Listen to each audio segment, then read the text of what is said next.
Welcome back, guys, to Read Horror Storytelling. Today, I'm bringing you a true horror story, and I hope you enjoy it. Be sure to like, subscribe, and share this with your friends. Also, drop a comment and let me know where you're watching from. Thank you so much, and now, let's dive into the true story. Story 1. The Reflection in the Dark. You awaken to the faint drip of water echoing through the hallway, just enough to stir your curiosity without fully pulling you from slumber. In the dim glow of your alarm clock, you notice the bathroom door, slightly ajar, as though someone slipped out moments ago. A gentle chill touches your skin as you swing your legs over the side of the bed. You assure yourself it's nothing more than a leaky faucet. Still, that persistent drip grows louder as you approach, guiding your gaze toward the mirror. The hallway light flickers, and you hesitate, hand hovering over the doorknob. The house is uncharacteristically silent. No hum of the refrigerator, no whisper of the HVAC, only the rhythmic drip. You whisper, "Hello?"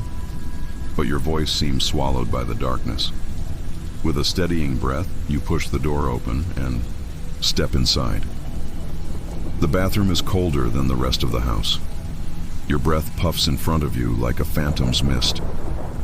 The faucet is indeed dripping, but the sound is uneven, as though someone stops and starts it with careful intention. You approach the sink, shoulders tensed, senses sharpened. Above you, the mirror is dimly lit by a single flickering bulb. And that's when you see it, a movement behind you in the glass, quick and silent. You whirl around, every muscle taut. There's no one there, just the empty hallway, shadows crawling along the baseboard.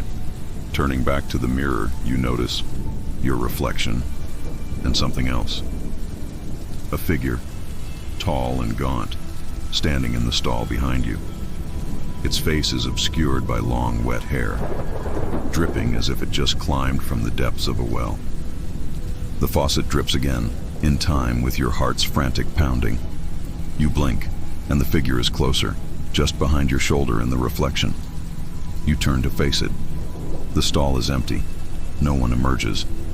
But in the mirror, its lips curl into a silent scream. You freeze. Your pulse constricts your vision, leaving only the mirror and the figure. You feel an irresistible pull to watch, as though some part of you believes you can look away and make it vanish. Just as the bulb above, you sputters and goes out completely. You hear a low rasp, a breath, labored and wet, right behind you. You dare not turn around, but the cold seeps into your spine, reminding you that your reflection is no longer alone.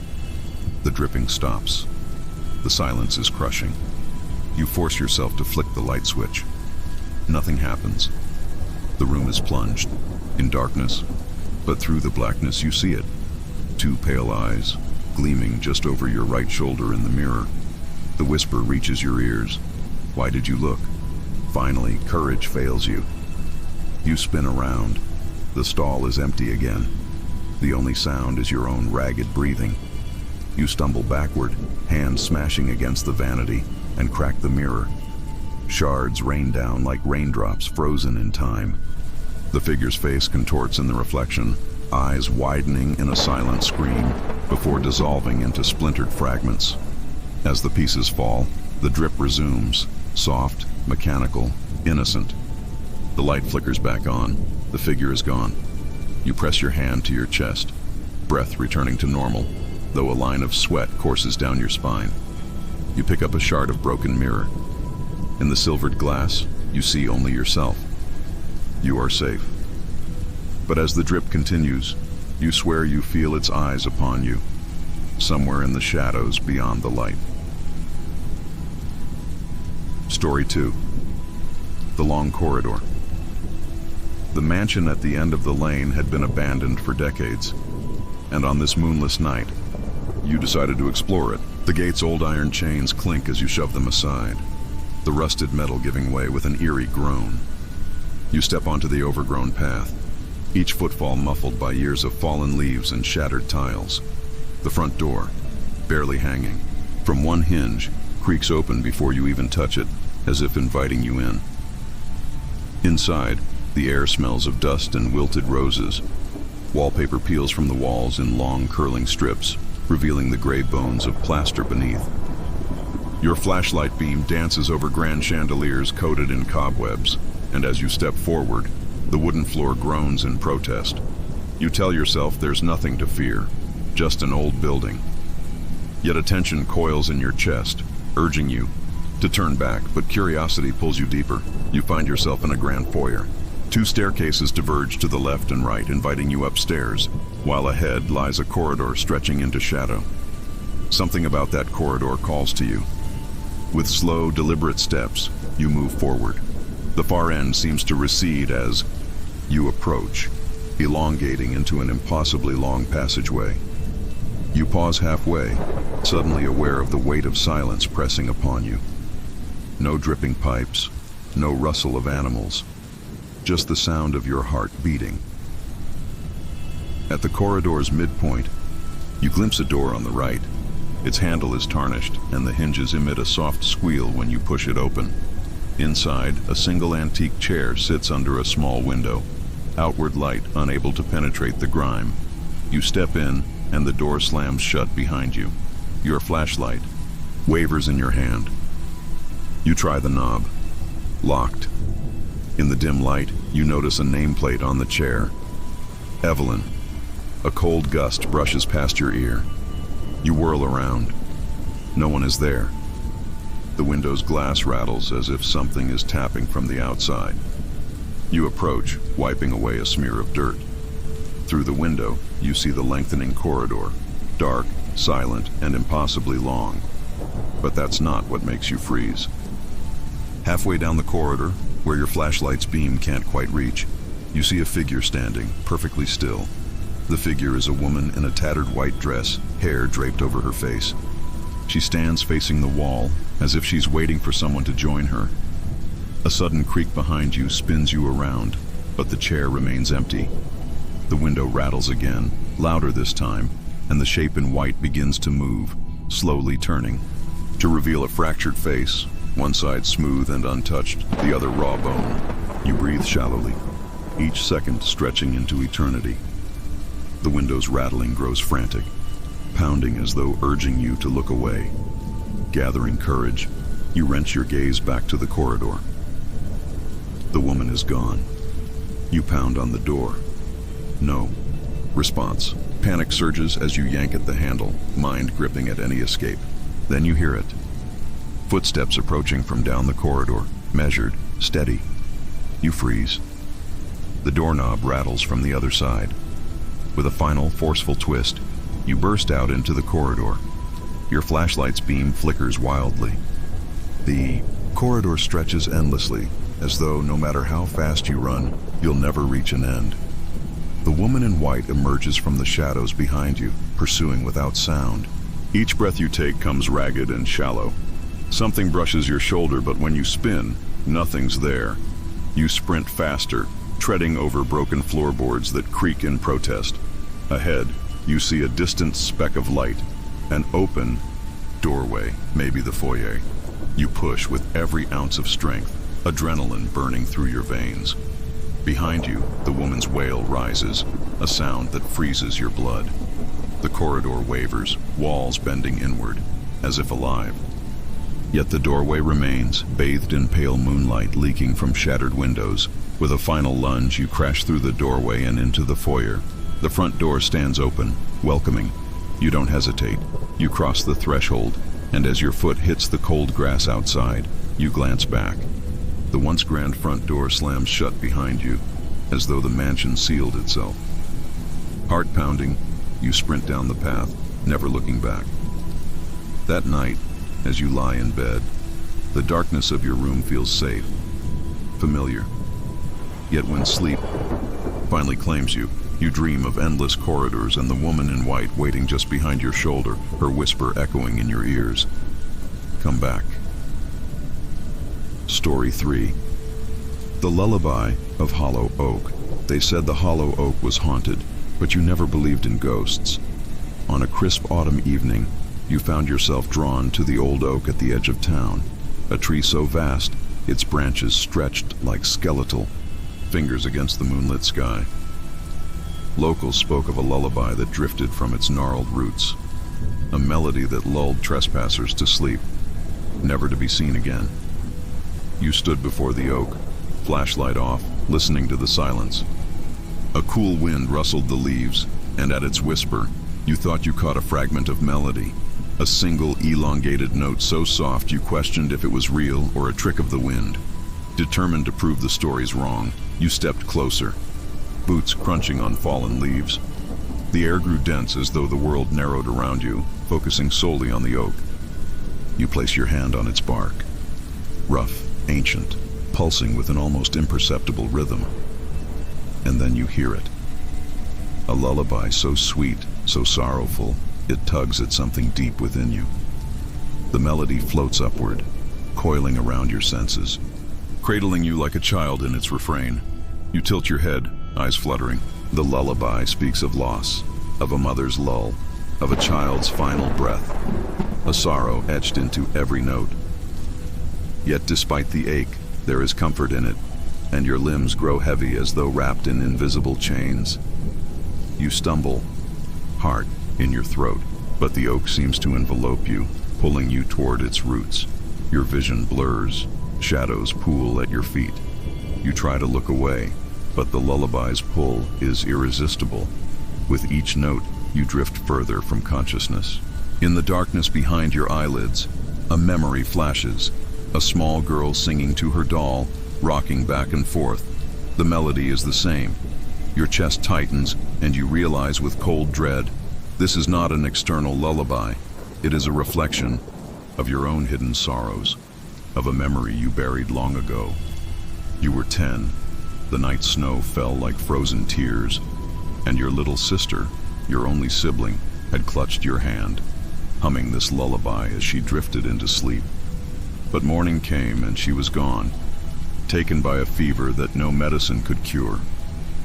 You blamed yourself then, unconscious of your own desire to forget. You buried the sorrow, but the oak remembered. Now, under its twisted limbs, you feel that memory claw its way to the surface. Tears slip down your cheeks, but you cannot stir. Each sob thins the veil between past and present. The oak's roots pulse beneath you, and you sense a shape moving in the shadows. A little girl, eyes wide and hollow, singing to an empty cradle. She extends chubby arms toward you, voice trembling with hope and fear. I waited, she sings, voice barely above a whisper. You promise to stay. The final syllable is a plea. In the lullaby's last note, the world shatters around you. You collapse to your knees, weeping, the oak's branches swaying overhead like mournful arms. The little girl's silhouette fades, leaving an echo of her sorrow embedded in the bark. The ground seems to breathe beneath you, releasing you from its grip. When you open your eyes, the moon has drifted higher, and the lullaby has dissolved into the wind. You rise unsteadily, every step heavy with remorse and reflection. You press your palm against the oak one last time. The bark is cold, but no longer pulsing. The tree's silence is profound, an acceptance of your grief. As you walk back to town, the lullaby lingers behind you like an unfinished story. You carry its sorrow with you, but also its haunting beauty, a reminder that some memories, though painful, must be acknowledged rather than buried. In the days that follow, you find yourself humming the lullaby, not to mourn, but to remember, to honor the sister you lost and the bond that even time cannot sever. Story 4, The Whispering Dollhouse Late. One rainy afternoon, you decide to explore the dusty attic of your grandmother's old house before it's sold. The ladder creaks as you climb, and the smell of aged wood and mothballs greets you at the top. Sunlight filters weakly through a small window, illuminating rows of forgotten keepsakes, crates of old photographs, tarnished trinkets, and, at the center of it all, a dollhouse, pristine and curious in its perfect decay. The dollhouse stands at waist height, carved from dark wood and painted in delicate pastels. Its windows are small panes of glass, dusty but intact. You bend close, peering through to see miniature furniture, tiny lace curtains, and at the back room, a small porcelain doll seated in a rocking chair. Her eyes, painted bright blue, seem to follow you as you circle the miniature mansion. A tiny door at the front swings open with a soft click. You reach a gloved hand inside, brushing away a layer of dust from the doll's face. In that moment, a faint whisper drifts through the attic air. You freeze, listening. The whisper rises again, softer than a breath. "Help me." You jump back, heart pounding. The attic feels suddenly colder, the rain against the roof louder. You tell yourself it's just the wind, or perhaps an echo from somewhere else. But curiosity, or something darker, draws you to the dollhouse again. You lean in, and the whisper returns. "Please." Shivers ripple down your spine. With trembling fingers, you lift the doll from her rocker. As soon as you do, the tiny door slams shut on its own, and the attic lights flicker. You spin, ready to flee, but the flickering stops. The attic is as silent as the graves.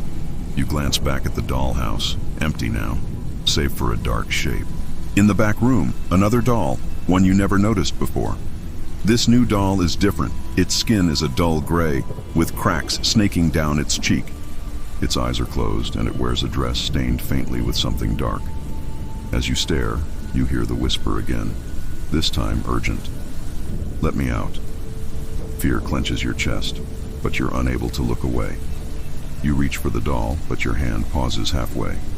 A sensation like warm breath grazes your ear, and you feel drawn toward the dollhouse's interior. The attic's shadowed corners seem to lean in, watching. You rip your gaze to the doll's closed eyes. You press a finger gently against its forehead. Then, click, the doll's eyes snap open, revealing deep, empty blackness. Its lips part, and the whisper rises to a wail. "Free me." A wind whips through the attic, though no window is open.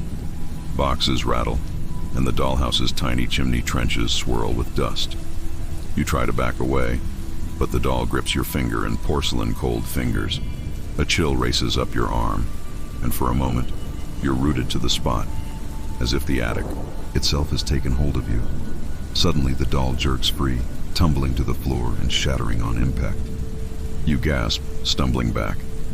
Through the dust, you see a small, ghostly figure crawling from the doll's broken porcelain shell. A child, translucent and wailing, trapped between worlds. The child looks at you with hollow eyes, mouth opening in, a silent scream that reverberates through your bones. You want to close your eyes, but you can't. The child's tiny hand reaches for you, fingers transparent as moonlight. "Stay with me," it whispers, voice fragile as spider silk. "I'm alone." Compassion and fear war inside you. You kneel and extend a gentle hand. The child's form flickers, and for an instant, you glimpse a little girl with hungry eyes and tangled hair, dressed in a tattered gown. She reaches for you, and you feel a surge of warmth, care, sorrow, longing, before the attic's shadows snatch her back, collapsing the apparition into a single point of bright light. The light flares, and the attic settles into stillness once more. The doll's shards lie on the floor like fragments of a broken promise. The whisper is gone, and the dollhouse stands empty, its painted facade looming in the dim light. You rise unsteadily, heart pounding. As you turn to leave, you see in the corner of your eye that the dollhouse's door has creaked open again. You hesitate, then slide down the ladder, the image of the little ghost etched in your mind.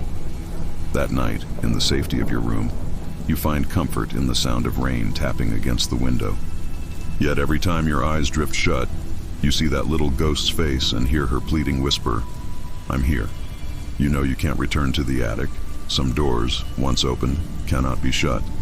And so you close your eyes, wishing yourself to a place where the rain is only water and dollhouses are nothing more than toys. Story 5. The Last Passenger. It was a late-night train that most people wouldn't dare to catch alone. The kind of train with dim overhead lights, sleepy passengers, and the rhythmic clack of wheels on tracks that seemed to echo forever. You boarded at the last station, the conductor's lantern bobbing like a firefly against the blackness outside. There were only a handful of passengers scattered throughout the cars, each hunched over a book or closing their eyes in quiet repose. You find an empty seat near the back and settle in, pulling your jacket tighter as the train lurches forward. A hush blankets the carriage, broken only by the soft murmur of the conductor checking tickets. Your eyes glide over the other passengers. A man with tired eyes staring out the window, a woman clutching her purse, a child curled into his mother's arms, all unaware or unwilling to notice the extra seat across from you, where a lone figure sits hunched over, face obscured by a wide-brimmed hat. When the train rounds a bend, moonlight streams through the window, illuminating the stranger's features.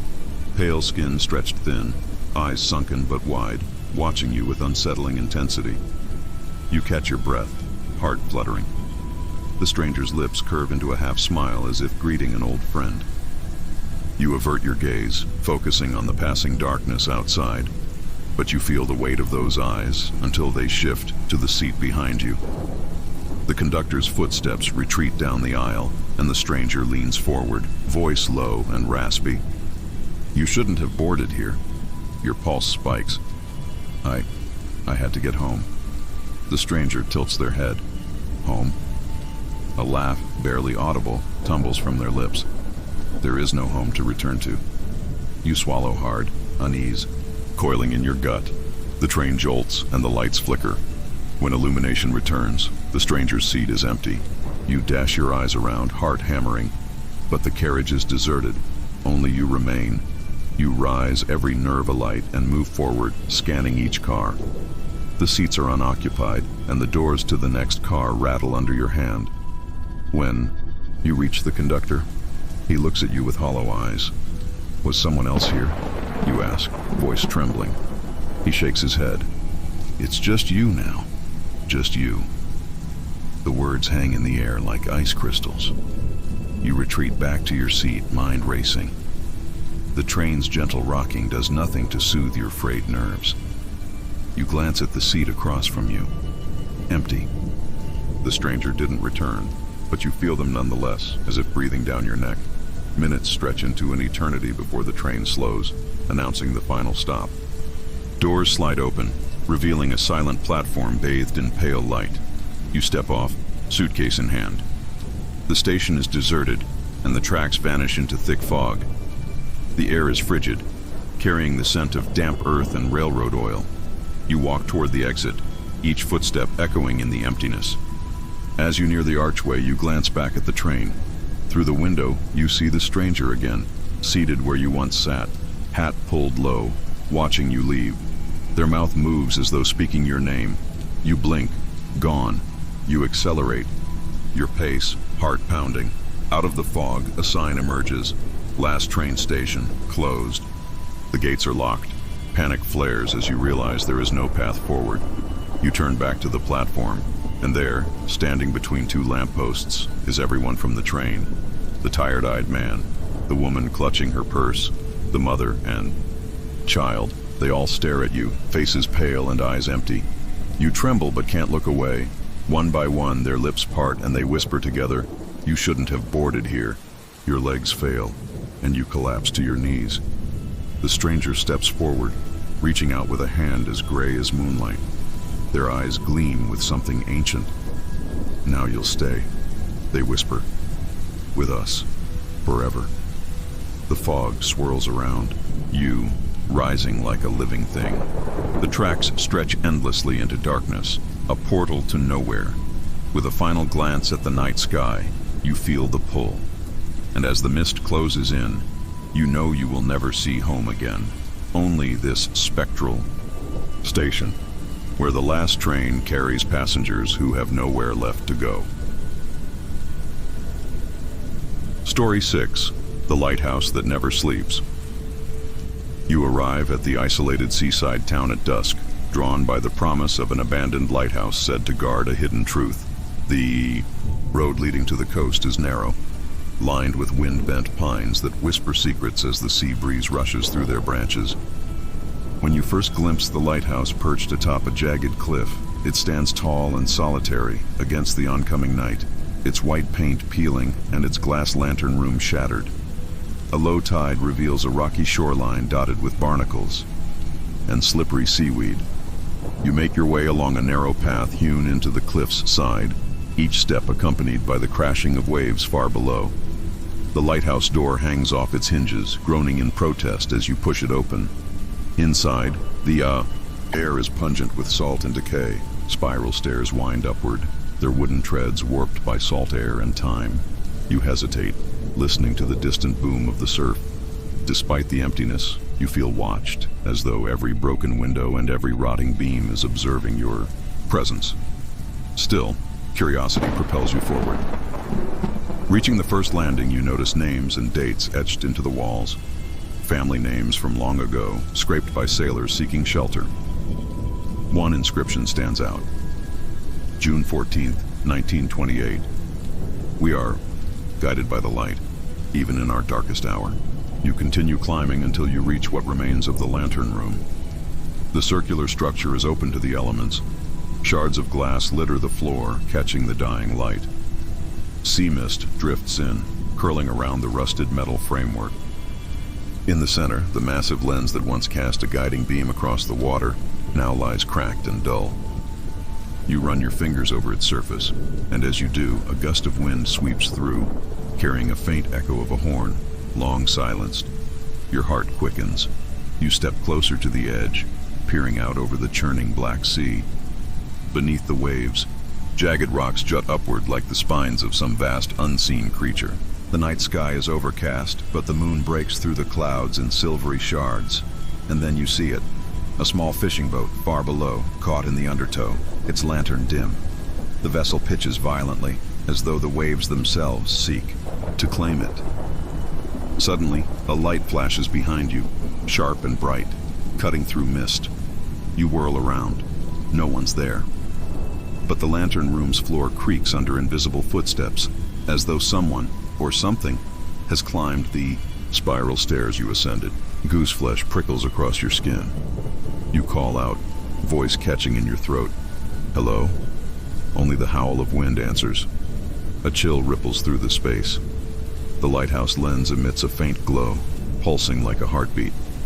You stare, disbelief, at war with fear. The glow intensifies, illuminating the fractured glass and rusty metal.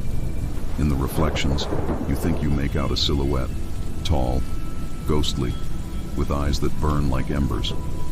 The silhouette raises a hand, beckoning, and the glow brightens until it fills the room.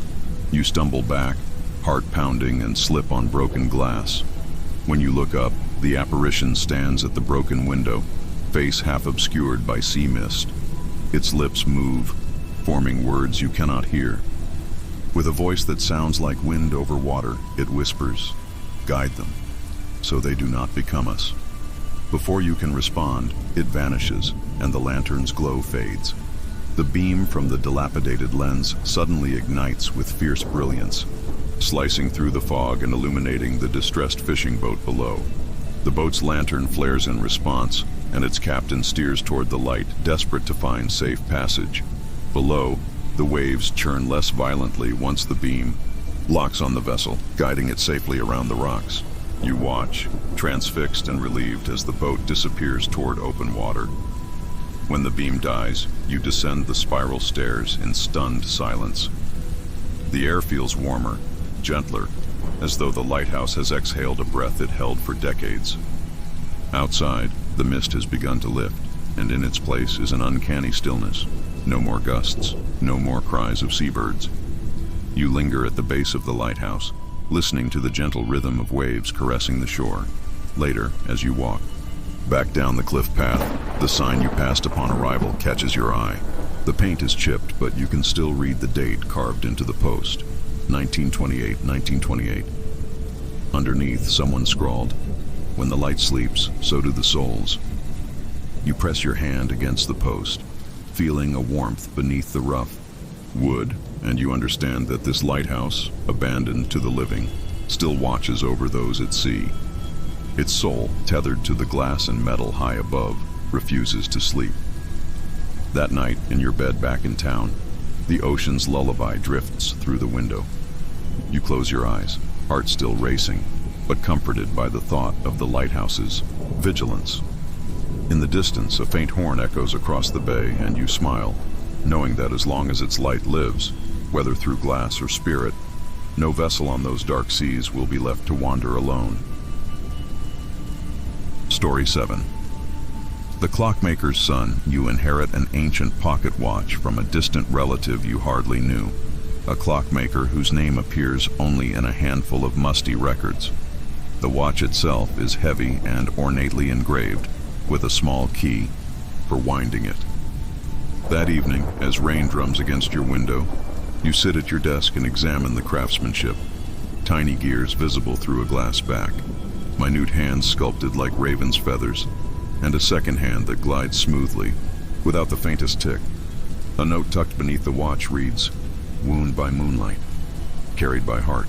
Intrigued, you wind the tiny key, and the watch springs to life with a soft, resonant hum, unlike any ticking you've ever heard. You hold it close, and for a fleeting moment, you feel your surroundings blur as if the room itself has slipped its moorings. When reality snaps back into focus, you swear the shadows in your study have shifted, stretching in impossible ways. The next morning, the world feels oddly distant, as though seen through a pale lens of mist. You take the watch to a local clockmaker, hoping to learn more. He examines it with reverent fascination, declaring it exquisitely crafted, perhaps the finest piece he's ever seen. "This watch is special," he says, eyes gleaming. "The mechanism inside isn't merely mechanical. It is said to bind time itself to memory." You leave feeling unsettled. Memories ripple through your mind. Childhood afternoons with your grandmother, the smell of her roasting coffee, the sound of her laughter. The watch's hum calls to something deep inside you. At dusk, you wind it again, and the hum returns, deeper this time. Shadows gather in the corners of your room. You can almost hear whispering. Names, dates, forgotten moments, surfacing from the ether. That night, as you drift into uneasy sleep, the watch glows faintly on your bedside table, and you dream of your grandmother once more, her voice gentle, coaxing you to recall a promise you cannot yet remember. You awaken with the hum still echoing in your ears. The watch reads a time that does not exist, 1307. Over the coming days, you find the watch's power growing. Its hum resonates with your heartbeat, and in moments of quiet reflection, you slip into brief visions. A ballroom during World War II, a sailor returning home, a child's first step. Each vision is a fragment, alive with sound and color, then fades to gray. You realize that the watch doesn't merely bind time. It stitches together memories from lives that once were. One stormy evening, lightning flashes, illuminating a figure in the reflection of your desk lamp. A man in early 20th century attire, face lined with sorrow. You blink and he's gone, leaving only the echo of wind against the window. Heart pounding, you wind the watch, and the hum intensifies, warbling with a strange urgency. Drawn by a compulsion you can neither explain nor resist, you travel to the old family estate where you believe the watchmaker once lived. The house stands abandoned, its windows dark, like dead eyes. Pushing open the front door, you enter a grand foyer where dust motes dance in the lantern's glow. A massive grandfather clock dominates the room, its pendulum still despite the broken glass at its base. You place the pocket watch on a small pedestal beside the clock. The moment your fingers let go, the watch leaps open, its hands spinning backward through time. The hum transforms into a steady pulse, matching the grandfather clock's pendulum as it begins to sway. Seconds pass like lifetimes. Then, with a final chime that reverberates through your chest, both clocks, pocket watch and grandfather clock, fall silent. In the hush, you feel a presence behind you. You turn to see the clockmaker himself standing at the foot of the staircase. Tall, gaunt, eyes wide with a longing that spans decades. He steps forward, voice hoarse. "You have returned what was lost." Your throat tightens. "What did I do?" He gestures to the watch. "For years my grief bound me to this world. I trapped memories here, in that watch, hoping to keep loved. Ones from slipping away." His hand trembles as he points to the clock. "But I fell into my own trap. Time became my prison. A deep rumble shakes the floorboards. The watchmaker nods toward the watch. Release them. Understanding dawns, like a sunrise. You wind the watch one final time. The hum intensifies until it cracks like thunder. Memories, faces of people you never knew, flicker in the air. A mother cradling her newborn, soldiers embracing after battle, lovers whispering farewells. Each image swirls, coalescing into a pale mist. As the grandfather clock's pendulum slows, the mist rises like spirits, drifting toward the chandelier. There is a flash of light, and the mist dissolves into the ether. The hum dies. The grandfather clock's pendulum comes to rest. Silence returns, profound and cleansing. The watch's hands now read the correct time. The watchmaker exhales, a tear rolling down his cheek. "Thank you," he whispers before fading into the stillness of the foyer. No longer bound to time, free at last. You walk out of the estate into the cool night. In your hand, the pocket watch ticks steadily, an ordinary timepiece once more. Above you, stars gleam like distant lanterns.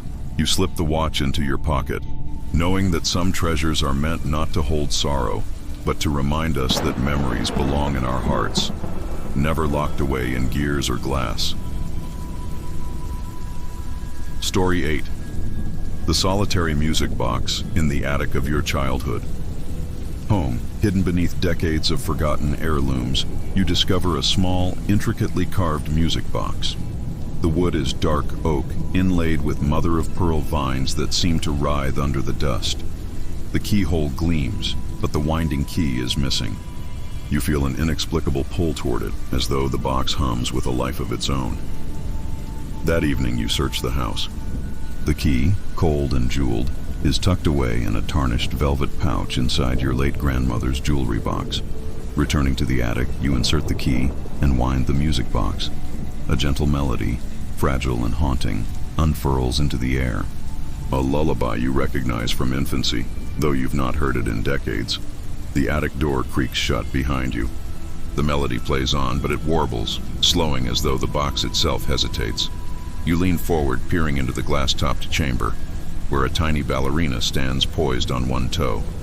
Her dress is white silk, now yellowed with age, and her face is painted with tears of gold.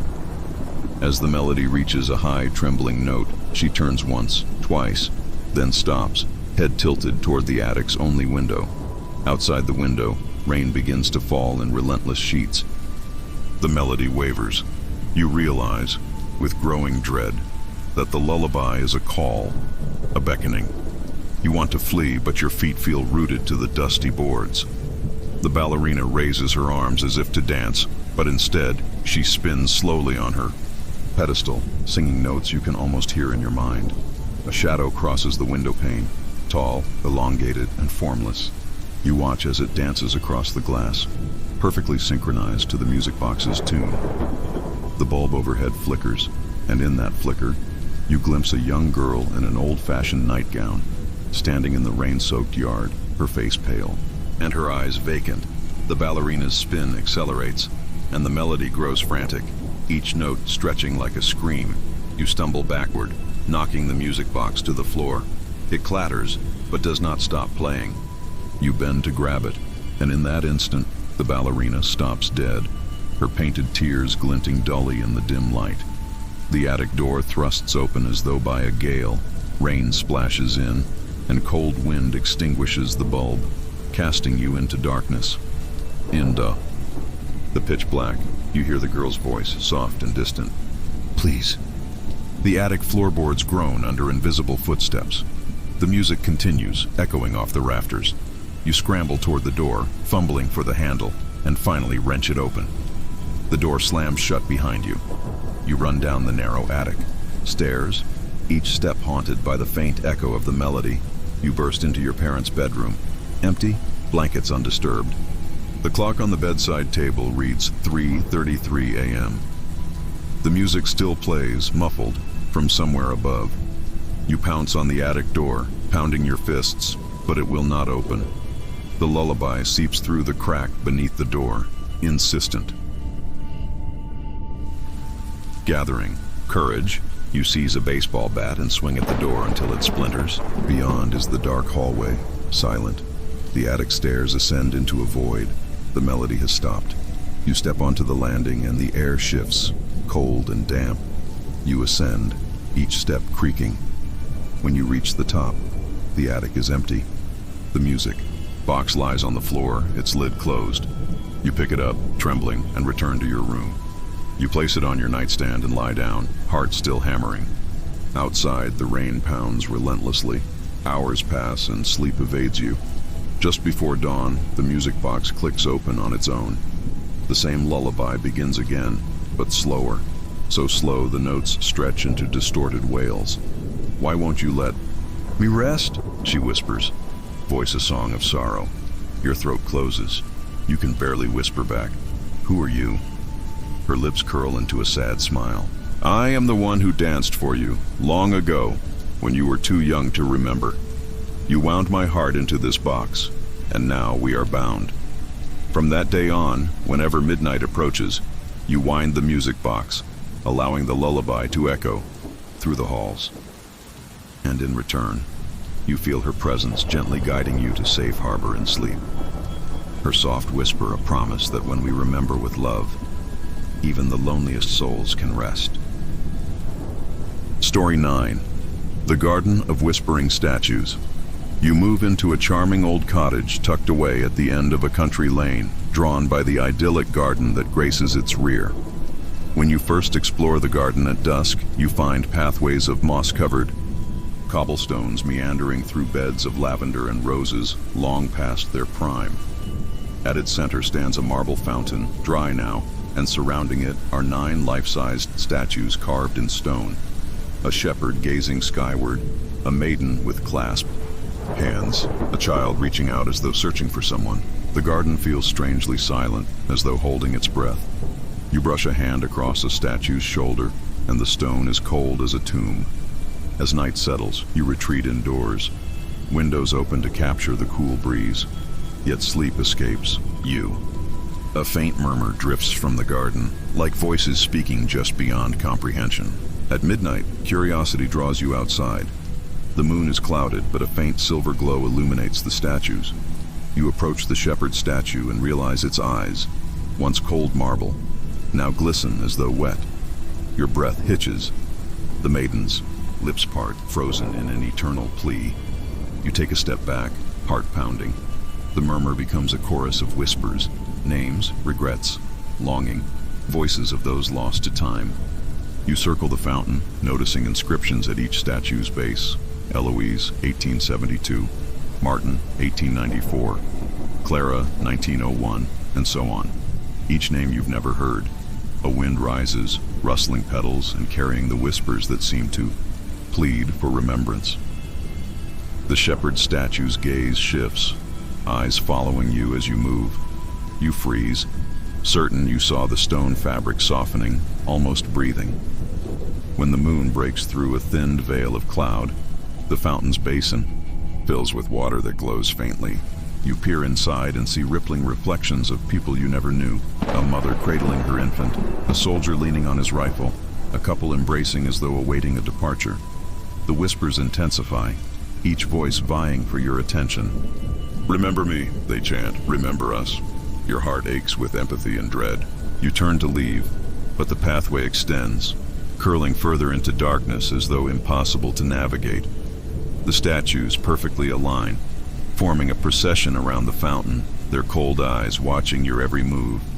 The whispers swirl into a single voice, clear and resonant.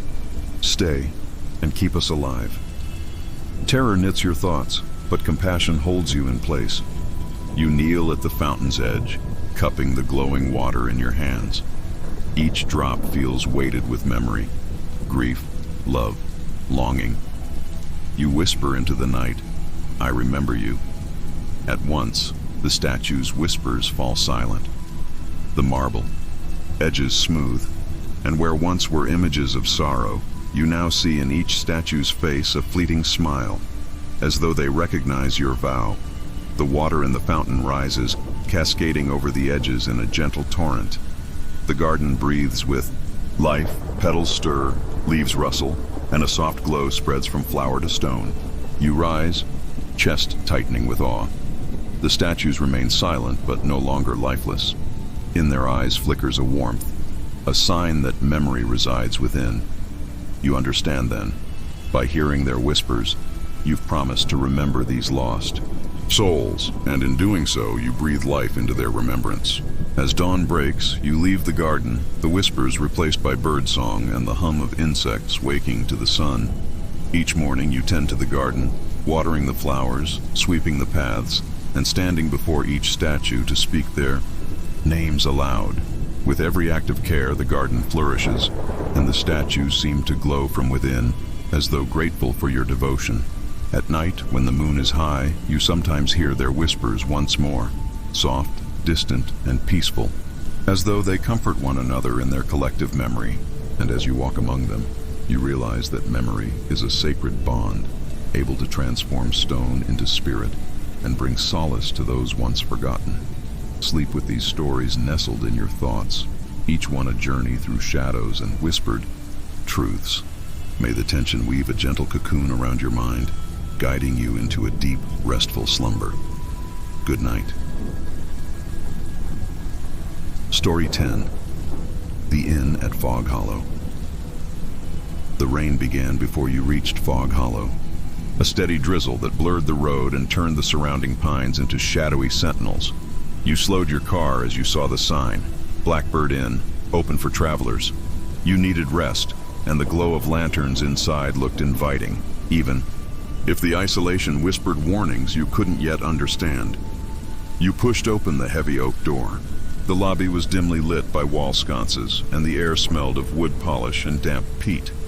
A single desk stood opposite the entrance. Behind it, a woman dressed in a simple black dress offered a polite bow. "Welcome to Blackbird Inn," she said, voice hushed. "May I help you?" You noticed that no one else was in the lobby. The silence was absolute, as though sound itself hesitated here. "I'd like a room," you replied, trying to keep your voice steady. The innkeeper's lips curved into a gentle, unreadable smile. "Very well. Room 7, up the stairs, last door on the left. Dinner will be served in the dining hall at 6. Please enjoy your stay." She turned, and you heard her footsteps recede into the back hallway. You climbed the narrow staircase, each step creaking beneath your weight. The hallway was lined with heavy tapestries depicting blackbirds in flight against moonlit skies. With each tapestry you passed, you felt something shift, like eyes following your progress. You reached room 7 and pushed the door open. Inside was a small but cozy room, a 4-poster bed draped with heavy curtains, a writing desk under a curtained window, and a wardrobe against the far wall. The view from the window was obscured by fog so thick it made the world outside a featureless white. You set your bag on the bed and decided to explore the inn. In the hallway below, you found a long corridor leading to a grand dining hall. The tables were set but empty, chairs pushed in as though waiting for guests who never arrived. The walls were lined with more blackbird tapestries, each one more intricate than the last. You heard a faint rustling and for a moment thought you saw movement in the largest tapestry, blackbird wings stirring in the weave. When you blinked, it was still. At 6 o'clock sharp, the innkeeper appeared at the dining hall entrance carrying a silver tray with a single candle. She nodded for you to sit. On the table before you was a bowl of steaming broth and a crust of bread. You ate in silence, glancing at the empty chairs around you. The candle flame flickered wildly, as though buffeted by an unseen wind. When you finished, the innkeeper collected the bowl and rose. "You should rest now. Tomorrow's journey will be long." She extinguished the candle, and the dining hall was swallowed by darkness. That night, you lay in bed, listening to the wind sough through the pines. Just as you drifted toward sleep, you heard a faint tapping at the window. You sat up, heart pounding. When you approached, the fog outside seemed to press against the glass. The tapping stopped. You peered into the mist, but saw nothing. Brushing it off his nerves, you climbed back into bed. At precisely 3:07 a.m., a creak in the hallway jolted you awake. Footsteps padded outside your door, slow and deliberate. The handle rattled, then stopped. You held your breath, the sheet twisted in your fingers. After a moment of tense silence, the footsteps retreated. You drifted off again, only to wake at dawn to a cold gust and the feeling of being watched. Stepping outside your door, you saw footprints in the dew. Tiny, bird-like impressions that led down the corridor, pausing at each tapestry. Where the footprints paused, the blackbird's eyes in the tapestries gleamed as though reflecting morning light. When you found the innkeeper in the lobby, she seemed unsurprised by your story. Fog Hollow is known to visit travelers with dreams, she said softly. The blackbirds watch, but they do not harm. They guide. You hesitated, then asked, "Guide to what?" Her dark eyes held yours. "Safe passage." She pointed to the horizon beyond the fog-laden pines. "Follow the path as dawn breaks. The inn will remain until the next weary traveler arrives." You realized with a start that you had not seen any other guests. No other voices, no laughter, no sign of life besides the innkeeper and yourself. She handed you a small carved blackbird figurine. "For your journey, keep it close." Outside, the fog began to lift, revealing a narrow path woven between the trees. The footprints from last night polished the ground ahead. You clutched the figurine and stepped forward. As you walked, the blackbird carvings in the tapestries seemed to fade from memory, and the inn's door closed gently behind you. You glanced back once. The Blackbird Inn stands silent, its windows dark. The innkeeper watches from the doorway, her silhouette framed by the lantern light. You continue down the path, the cottage and its silent guardians slipping into the veil of retreating fog. Story 11. The Sound of Silent Wings. It begins with a lullaby you don't remember learning. One afternoon, as you sit at your grandmother's piano sorting through sheet music, you find a yellowed page tucked between the keys. The title, written in curly script, for Luna's dream. You turn the page and see notes you vaguely recognize, though the melody isn't familiar. Curiosity overwhelms you. You sit and press the keys. The notes glide into the air, haunting and tender. The moment the final chord fades, you feel a shift. The room grows colder, and long shadows pool along the walls. A flutter like wings brushing through silk drifts from the window. You pause, listening. The hush is suffocating. You stand and approach the window. The garden is empty, save for rose bushes drooping under the late afternoon sun. No birds, no animals, only the stillness. That night, the lullaby returns in your dreams, drifting through darkness on silent wings. You wake to the sound of soft thuds against your window, like feathers caressing glass. Heart racing, you slip from the bed and press your ear to the pane. There's nothing but quiet. Over the next days, the lullaby haunts every corner of your life. You hum it absent-mindedly while preparing breakfast. You find scratch marks in the woods behind your home that resemble talon imprints. Each time you close your eyes, you hear wings moving in hushed sympathy with your heartbeat. Late one evening, you follow the sound to the attic. The moonlight pours through a dormer window, illuminating an old trunk. You open it to find a faded photograph of a young girl in a lace dress, standing in the same attic. Beside her sits a harp, and across her lap rests a black cat with silver eyes. On the back of the photo, in the same curly script as the sheet music, are the words, Luna, 1892. Your breath catches. Luna, your grandmother's childhood name, spoken only in half-remembered stories. You recall your grandmother speaking once of a companion, an owl she kept hidden in these rafters. But that was a story born of superstition, wasn't it? At midnight, driven by some force you cannot resist, you return to the attic with the photograph and the sheet music. The faintest owl call echoes through the rafters, though no creature stirs. As you place the photograph on the floor, the temperature drops so sharply your breath becomes a mist. The melody begins on its own, notes rising in the air like specters. You watch as the black cat from the photo now ghostly white and translucent, materializes at the edge of the moonlit circle. Its silver eyes fix on you, unblinking. Perched behind it is a massive owl, silent and regal, feathers like liquid moonlight. They step forward together. The cat arcs its back and rubs against your leg, purring with an otherworldly resonance. The owl spreads its wings, feathers humming in harmony with the piano's refrain. As the last note fades, the owl tilts its head and speaks in a voice like wind through dead leaves. You have awakened us. You swallow, voice barely a whisper. Why? The cat pads around the photograph, eyes shimmering. Luna called. Us, it purrs, to guard her melody, so that no darkness might steal its light. The owl steps closer, wings folding. But she has passed. Her heart slips from memory. Now her lullaby yearns to be heard once more. You understand this moment to be more than a dream. The sheet music's presence, the photograph, they bind to Luna's spirit and her bond with these creatures. You kneel and gently lift the cat. It purrs, and a sense of warmth spreads through your chest. The owl settles on a beam above, eyes soft and wise. You falter. I can play for you, for her. You reach for the sheet music. With moonlight shimmering across the attic boards, you play.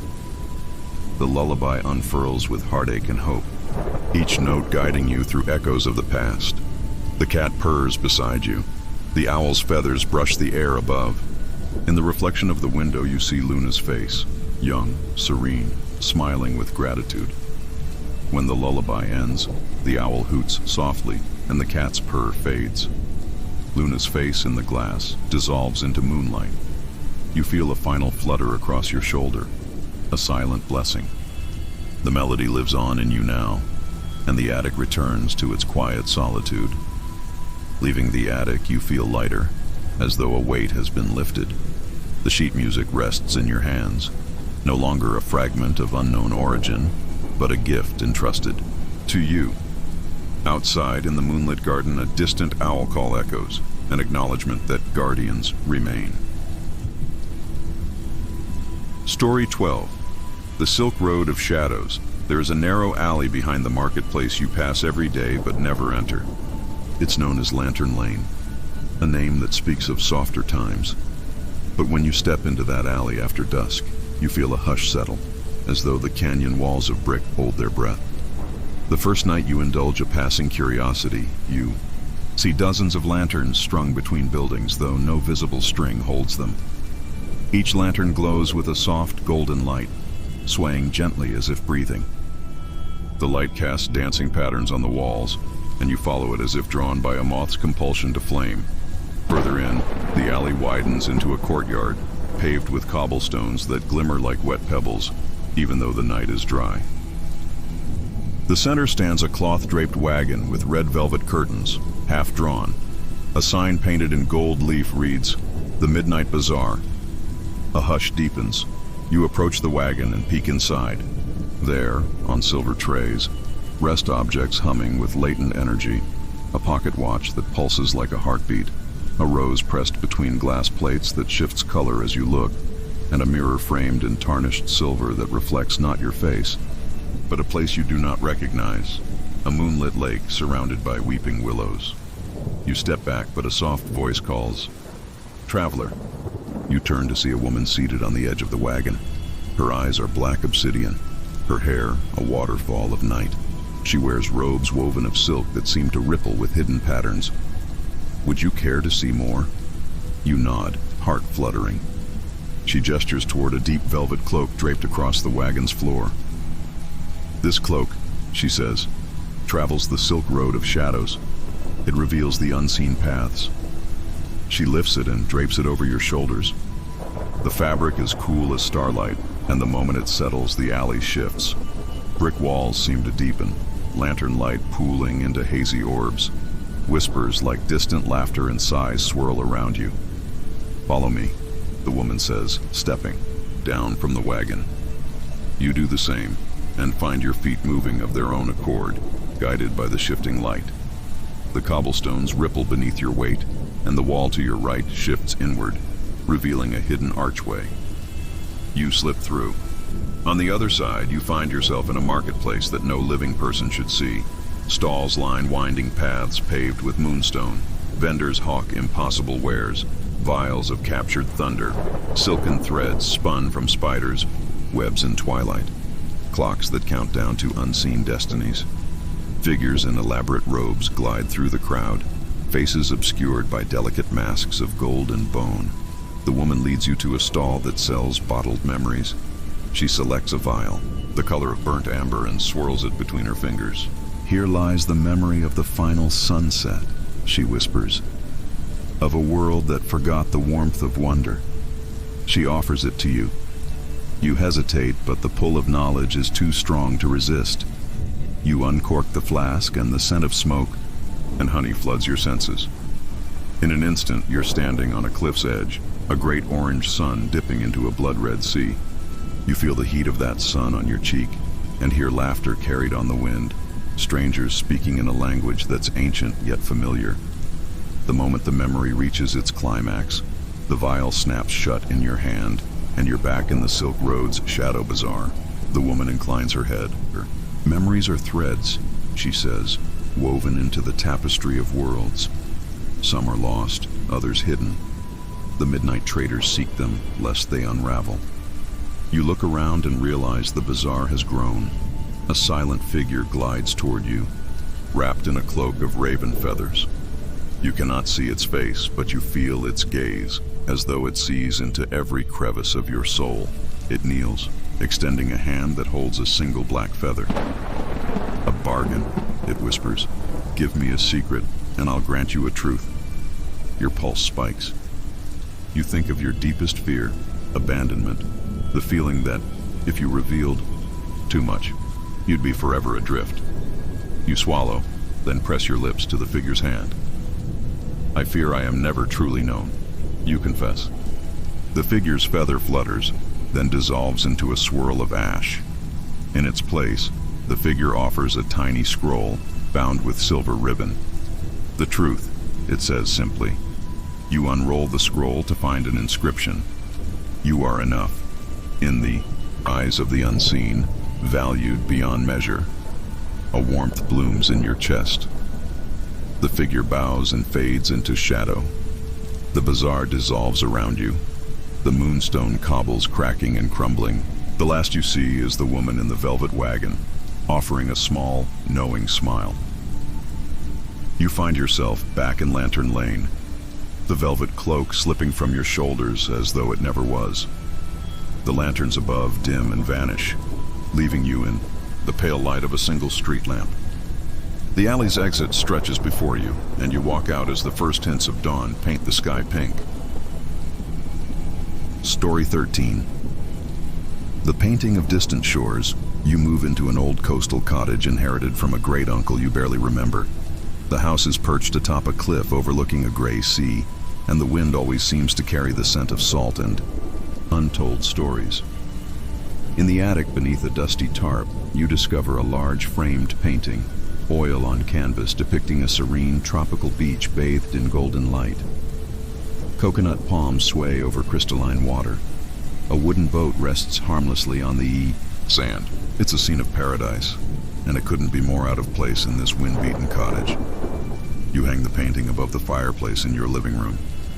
As evening falls, you light the hearth and settle into an armchair, studying the canvas by firelight. There's an odd depth to the painting, as though looking beyond paint into another world. You feel a tug at your senses, warmth, the taste of salt on your lips, the soft creak of oars against a dock. You blink, and the room grows. Colder. The fireplace's glow seems dimmer by comparison. That night you dream of walking on white sand. Tropical birds sing overhead. Palm fronds whisper secrets. You approach the boat, whose gleaming hull seems to beckon. A voice, gentle as a breeze, calls your name. You step into the boat without hesitation. The oars dip into shimmering water, and you drift away from the shore toward a distant horizon where the sky and sea become one. You wake with the taste of salt in your mouth and the echo of a whisper still lingering in your ear. Return. The painting hangs before you, unassuming. Outside, the cottage is still and quiet. Over the following days, you find yourself pulled toward the painting again and again. At dusk, you sit on the rug before it, tracing the ivory sand with your gaze. Sometimes when you lean closer, you feel the faintest ripple across the surface, as though the tide itself brushes against the frame. One night, a storm rages. Waves crash against the cliff below, and wind howls like a chorus of unseen voices. You light candles and try to read, but the storm's fury pulls at your mind. Eventually, you rise to stoke the dying embers in the fireplace. As you turn, lightning flashes, illuminating the painting in stark relief. For a heartbeat, you see the boat rocking gently on the waves, and in the water just beyond its bow, a shape, dark and moving, watching. Your breath catches. You step closer. The candles flicker, and in their wavering light, the shape emerges. A boy standing knee-deep in water, eyes wide and pleading. You blink and he's gone. Your pulse thunders as you stare at the painting's tranquil waves, which now seem to shimmer with something more than paint. At midnight, the storm reaches its peak. The wind rattles windows. The sea roars beneath. You stand before the painting, hand raised, drawn by a force as old as time. The fire dims as the candles gutter. The painting's beach brightens, moonlight spilling across the sands. The boy appears again, his hand reaching out. You swallow hard, heart pounding. Suddenly, the canvas ripples like water. A gust of wind bursts through the room, snuffing the candles and extinguishing the hearth. Darkness envelops you, and fear soaks into your bones. You hear the boy's voice, faint, desperate. "Help me." Instinctively, you press your hand against the canvas. The final candle flares back to life, revealing your hand half submerged in painted water. Panic seizes you, but compassion holds you still. You reach deeper, feeling coolness against your fingers, as though touching real surf. The boy's form solidifies, a pale, drenched child with seaweed tangled in his hair. His eyes are the color of storm clouds, and he trembles. "They took them," he whispers. "My sister, my mother." The tide, they... Tears fill your eyes. The seas roar crescendos as if echoing his sorrow. You find yourself at the water's edge on that painted shore, rain spattering your face. In the dim moonlight, you see footprints in the sand leading toward jagged rocks half submerged by rising water. You follow, the boy's hand in yours. At the water's edge, you peer into the darkness. You glimpse shapes, figures trapped beneath swirling currents. In the distance, dim lantern light flickers on a cliffside path above. "They wait," the boy says. "If I leave, they're lost forever." You realize the painting is not merely an image but a window to another world, one caught between tide and time. Determination steals your resolve. You let go of the boy's hand. "I'll help," you promise. With a final nod, he steps forward, disappearing into the dark water. The canvas shudders. You look down at your hand, dry, bloodless. The painting hangs still and silent. Outside, the storm has passed, leaving a hush that rings like a held breath. In the days that follow, you prepare. You gather rope, lanterns, anything that might help. At dusk, you hang the painting on the side of the cottage, so the moonlight shines through it. The tide, visible from the cliff, ebbs and flows in harmony with the painted sea. When the moon is high, you light a lantern and step through, sinking into irresistibly cool water that parts around you. You find the boy on the shore, and together you search the rocky shallows. The sea is treacherous, but your lantern guides you. When the tide recedes at last, you find them, 3 figures, huddled and unconscious. The boy's mother, sister, and an old fisherman trapped by rising water. You carry them to dry land and tend to their wounds by firelight as dawn breaks. Exhausted, you sit by the painted beach once more. The boy watches you, gratitude flooding his storm-gray eyes. "You saved them," he murmurs. The painting shimmers, then returns to static perfection, a beach under golden sun. You realize that the world behind the canvas continues, waiting for its tides to turn once more. You leave the painting at the cliff's edge and return home, the salty wind carrying a lullaby of thanks across the water. Story 14. The station beneath the willow. The train station had stood abandoned for as long as anyone in the county could remember. Nestled between fields of tall grass and an ancient weeping willow, it was rumored that once the whistle blew for midnight departure, nobody ever truly left. They arrived, just once, and stayed, their restless souls wandering the platform forever. You discover this station on a late August evening while driving home along a back road.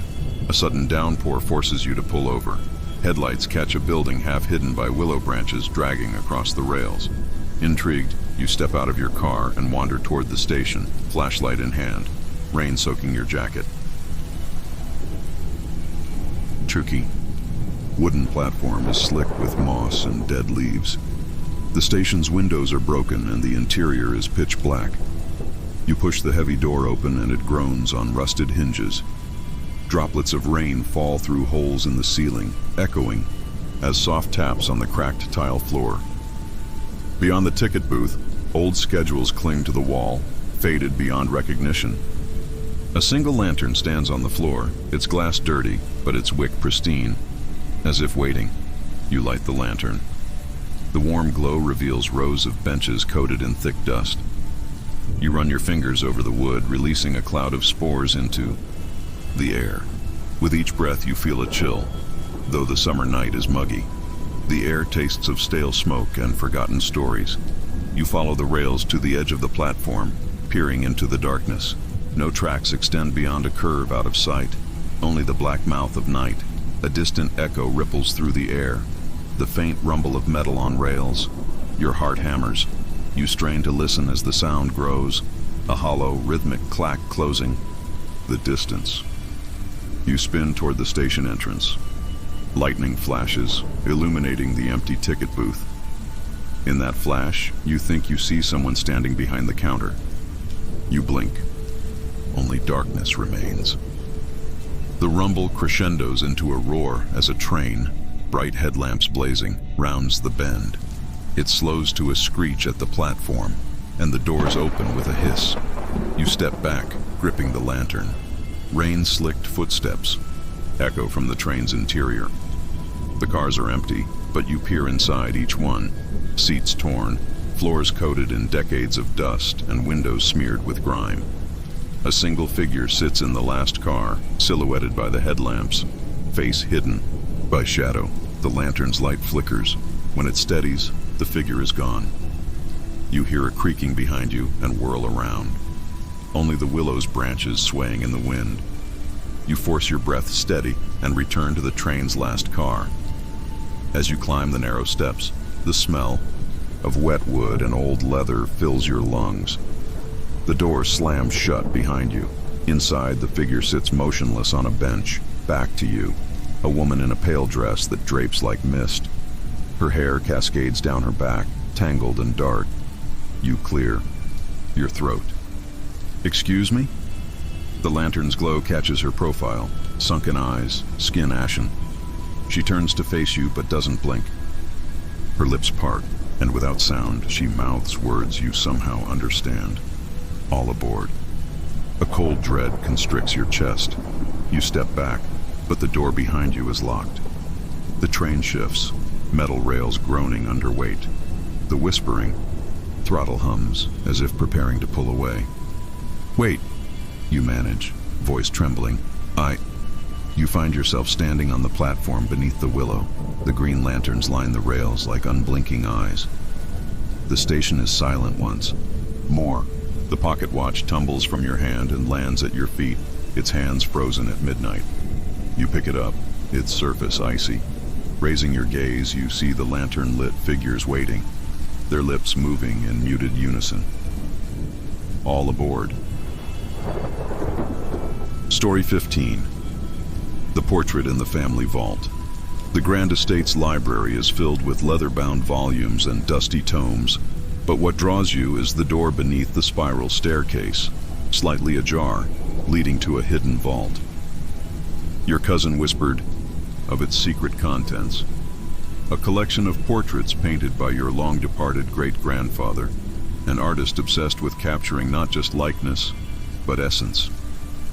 The vault was locked for decades, and curiosity compels you to force it open. When the lock clicks, you push the door inward. A chill greets you, colder than the corridors above. Torches line the walls in iron brackets, their flames flickering despite the absence of draft. You step inside. The space is a long, narrow room carved from stone, vaulted ceiling arches. Overhead, at its far end, rows of canvases draped in cloth lean against the wall. Each painting is framed in ornate gold gilt. You approach the first portrait and uncover it. A woman's face stares back, pale skin tinged with rose, eyes glassy, with unshed tears. Her hair cascades in dark curls over a pearl necklace. Despite years of dust, her eyes seem alive, as though waiting for your gaze. A whisper brushes your ear. Look deeper. You startle, spinning. But the vault is empty. The torches sputter, sending shadows dancing. You sense a pull toward the other portraits. With trembling fingers, you lift each cloth in turn. A young boy in a sailor suit, his lantern-lit face solemn, holds a model ship. His eyes seem to flicker with candlelight. A stern gentleman in a frock coat, monocle glinting, with a slight smirk, as though amused by a private thought. A child in a white dress cradling a black cat, its painted eyes too lifelike, as if following you. Each portrait radiates an aura of presence. You feel as though unseen eyes track your every move. The whisper returns, louder this time. Remember, us. Your heart pounds. You back away and bump against a canvas near the center, a double portrait of your great-grandfather and his wife. He's seated at an easel, palette in hand. She stands beside him, hand resting on his shoulder. Their gazes meet beyond the frame, eyes locked in silent conversation. A soft, melancholic sigh drifts from the canvas. You peer closer, and for a fleeting moment, the wife turns toward you, her eyes shimmering with grief before snapping back to her husband. A distant rumble shakes the room. The vault door slams shut. The torches flare, and the whisper escalates into a low chant. Remember, we live in these frames. Every portrait's eyes shift. The child's black cat hisses. The boy's lips part in a silent gasp. Panic surges through you. You sprint to the door and yank it open, but the hallway beyond seems to waver, elongating into an endless corridor of bookshelves. You back into the vault, searching for an exit, when a cold hand grips your shoulder. You whirl. No one is there. But the portraits tremble. The stern gentleman's smirk fades into anguish, and tears appear on his painted cheeks. The sailor boy's ship tilts, as if rocked by an unseen wave. The black cat in the child's arms leaps from the painting, landing at your feet in a shuddering puff of smoke. Its eyes are coal-black embers, and it hisses again, smoke curling from its whiskers. You stumble backward. The portrait's eyes gleam with pleading. Free us. The double portrait of your ancestors radiates with sorrow. You realize their spirits are trapped in these images, imprisoned by your great-grandfather's obsession. You must undo what he did. Breathing hard, you remember an inscription at the bottom of the double portrait. In pigments bound our souls, that none may wander lost. Fear twists your gut. You search the vault for a matching note, an explanation of how to release them. Near the sailor boy's canvas, you find a small leather-bound journal. Flipping through, you find your great-grandfather's handwriting, instructions for a ritual. To release a spirit, one must apply salt and rainwater to the painting, recite its name aloud, and promise perpetual remembrance. Your hands shake as you gather torches and carry them back outside. Rain is pouring. Thunder rumbles overhead. You place each portrait on the wet cobblestones, the rain drenching their surfaces.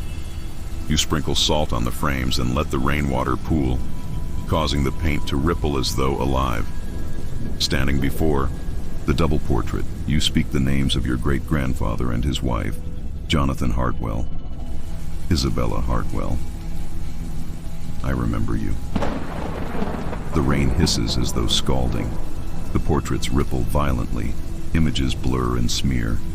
Faces contort in agony, then relax, releasing a soft exhaled breath that drifts upward, luminous. One by one, the paintings fade to blank canvas. All color drained, only empty frames remain. The black cat materializes on the wet ground, its ember eyes dim. It rubs against your leg, purring in gratitude before dissolving into a wisp of silver, smoke. A final sigh echoes through the vault walls. The storm abates, and dawn's pale light filters through the library windows. You gather the empty frames, carrying them into the hallway. As you leave, the vault door clicks shut behind you, sealing the empty chamber. You realize the whisper of "Remember us" will fade, but the weight of their stories will live on in your heart. Story 16. The music of forgotten steps. The old manor's ballroom once resounded with laughter and dance, but after a fire ravaged half the estate, it has remained locked and silent. You inherit the manor, and on a moonlit night when the wind howls like a chorus of lost voices, you decide to explore it. Your flashlight beams through the blackened door to the ballroom, revealing a grand expanse strewn with charred beams, cracked mirrors, and scattered rose petals, bleached white from smoke. You step inside, air thick with ash and lingering melody, an echo of violins and laughter long vanished. Your footfalls stir echoes of candelabras clattering in the distance. With cautious steps, you wander among the rubble. In the center of the floor, you find a porcelain music box. Its lid cracked, but its tune intact. An inscription reads, "To dance again at midnight." You wind the key, and the music begins, a delicate waltz that trembles in the air. Moonlight streams through gaping holes in the ceiling, spotlighting the floor where dancers once glided. The tune wavers between sorrow and hope, and you feel inexplicably compelled to move. As the music flows, silhouettes emerge, figures dressed in opulent gowns and tailcoats, translucent as mist. They stand in graceful poses, arms curved, feet poised for a dance. Their faces are featureless, smooth voids reflecting the moonlight. A hush envelops you, but the waltz persists, urging your body to join them. You hesitate, then take a step forward, letting the melody guide you. Your feet move in time, heels sliding across the scorched wood. With each measure, more figures appear, swirling around you with silent precision. Their movements are flawless, yet haunted, as though they are dance steps trapped in amber, replaying. A moment of joy before tragedy. Your breathing steadies as you sway to the rhythm. For a moment, you feel time dissolve, the past and present merging on that ruined floor. Then, as the final notes near, the figures pause, their headless faces tilting toward you, as if seeking recognition. You reach out, but your hand passes through a phantom's arm.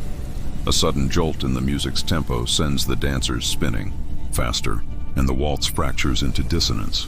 The mirrors lining the walls shatter with thunderous cracks, showering glittering shards. Glass glints under moonlight, reflecting the dancers in a kaleidoscope of horrors. Their forlorn gazes follow you. The waltz's final chord fractures into a scream. The music box's last note distorts before dying in your hand. The ballroom plunges into silence. Dust settles, and the dancers vanish, leaving you alone amid debris and rose petals. Your heart pounds as you hear your own ragged breathing. The music box lies at your feet, silent and empty. You stumble backward toward the door, but the ballroom seems to elongate, the exit receding as though swallowed by darkness. A chill grips you. You swallow hard, remembering the inscription. As the clock strikes midnight, you wind the music box again. The waltz resumes, slower, tremulous. The figures reappear, but now they drift toward the burnt edges of the room, drawn into cracks in the walls as though seeking release. Guided by the music, you navigate past rubble until you stand at the threshold where one dancer pauses, her haltered gown torn, her porcelain mask cracked, revealing sorrow etched in blue. She lifts her hand in farewell. Tears of smoke trail from her eyes. You nod, understanding that completing this dance frees them from their final memory. The last note fades. The ballroom shifts back to its ruined state. The mirror's glass has melted into the ash, leaving only charred frames. The door stands open, revealing the moonlit grounds. You step outside, a hush settling over the manor. The music box's tune lingers in your mind, a gentle reminder that joy, even when haunted by sorrow, can guide lost souls home. Story 17. The Lanterns in the Marsh-on. The outskirts of town lies Foxglove Marsh, a tangled expanse of reeds, shallow pools, and creeping fog. Every autumn, villagers insist that glowing lanterns drift through the mist, spirits of those lost, on the treacherous paths. Some say if you follow a lantern, you'll be led to safety. Others caution that they draw wanderers deeper into the mire, never to return. One crisp evening in October, you walk to the marsh's edge, lantern in hand, seeking the truth. The reeds sway in a silent lullaby, and the mist creeps around your ankles as you step onto a narrow boardwalk. The sun has dipped below the tree line, leaving behind a bruise of purple sky. A solitary lantern floats on the water ahead, a small, glass orb containing a flickering blue flame. You raise your own lantern and call softly, "Hello?" The flame shudders in response, guiding you deeper. Each step echoes on the aging wood as the fog thickens, swallowing the sky. You approach the lantern, and just as you reach out, it glides away, drifting through reeds too dense for daylight wanderers. You follow, curiosity laced with dread. Mist curls around your calves, and the boardwalk narrows to rotted planks stained with algae. The lantern veers left, and you turn, stepping off the boardwalk onto muddy ground. Instantly, you sink thigh deep into cold muck.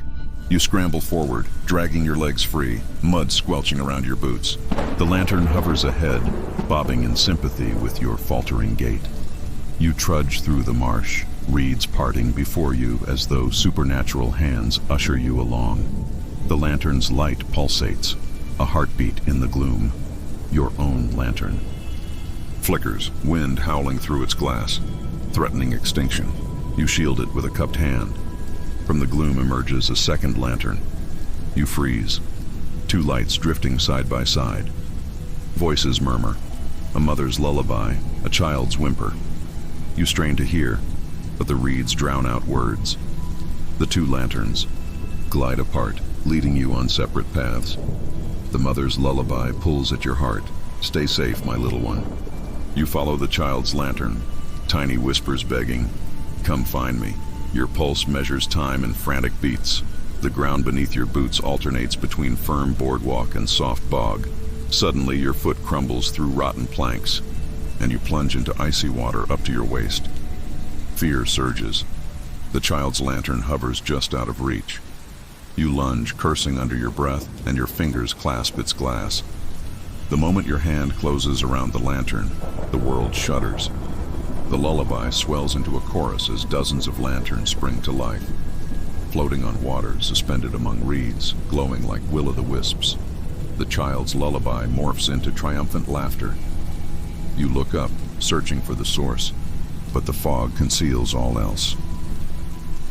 A figure emerges from the gloom, a small girl in a tattered frock, hair matted, eyes hollow but alight with relief. "You found me," she whispers. She holds out a muddy, cold hand. You drop the lantern, and it sinks, extinguishing in a swirl of blue smoke. The chorus of lanterns blinks out as if a switch were flipped. "I am not afraid now," she says, voice trembling. "He can't find us." She turns and walks deeper into the marsh, disappearing into the mist. The lullaby dissipates, leaving you alone, shivering in the cold water. Concern propels you to follow, but the marsh shifts underfoot. Paths vanish, and reeds close ranks. You stumble, bewildered, until you find yourself back on the boardwalk, muddy boots, lantern lost. You search for the boardwalk's end, but the lanterns have vanished, and the mist thickens to an impenetrable gray. You plunge forward, moving on instinct until you hear footsteps behind you. You whirl. No one is there. The fog parts, revealing a lone figure at the marsh's edge, a woman in mourning clothes, eyes rimmed red. She holds the lost lantern in her arms, unmoving, like a beacon. Relief floods you. You embrace her, asking, "Is the child safe?" She nods once, tears spilling onto her pale cheeks. "Thank you for bringing her home." With a trembling hand, she lifts the lantern's glass. Inside, the blue flame burns steady, reflecting in her sorrowful eyes.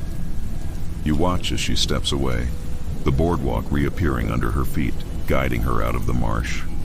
Left alone, you realize the moon has risen, illuminating the reeds in silver. The mist recedes.